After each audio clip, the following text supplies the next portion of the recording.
explain to us your concerns about where the nation is at when it comes to moving from just the QR codes that we use to saying basically these are vaccine passports or evidence that we've had double jabs. Hi, Kieran. The key word there is evidence, right? So it's not so hard to print out a little certificate from your Medicare record or your MyGov record saying that you've been vaccinated. The trick is making them hard to forge. If we're going to have them, especially if we're going to use them as evidence that you are permitted to work or permitted to enter a crowded venue, we need to make sure that they are actually a proof that you've been vaccinated rather than a proof that you spent 20 minutes with Photoshop making a thing that looked like a vaccine certificate. At the moment, the ones that you get from your Medicare record or your Medicare app are very easy to forge.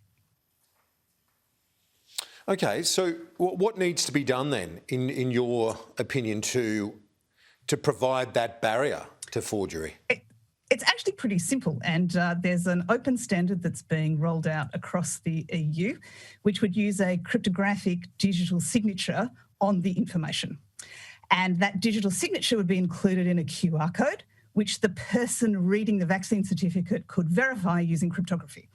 And all we need to do is get the Australian Immunisation Register or some other trusted authority to sign those immunisation certificates and then put their digital signature into a QR code that the person at the venue can verify. Okay, and you touched on it being a standard that is used elsewhere. Are there models that we can adopt here as, I guess, a way to expedite the process as well, to make it a bit easier? Absolutely. There's an open standard and a bunch of open source apps already on the web out of Europe.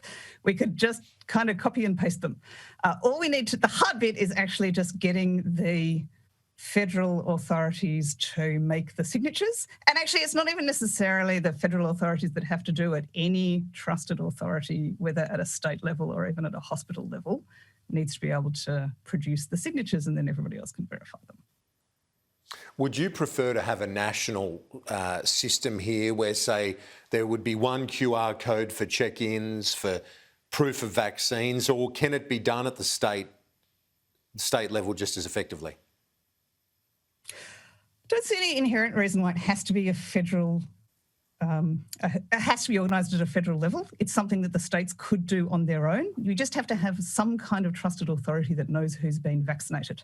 I mean, if the EU can roll out a bunch of interoperable apps across the different countries of the EU, we could potentially roll out a bunch of interoperable digital signatures across the different states without any federal leadership, if federal leadership is not going to be forthcoming. And all we need to do is make sure that each state has the information about who's been vaccinated and knows how to verify signatures from other states. Professor of Cryptography at ANU, Vanessa Teague, thanks so much for your insights. Appreciate it.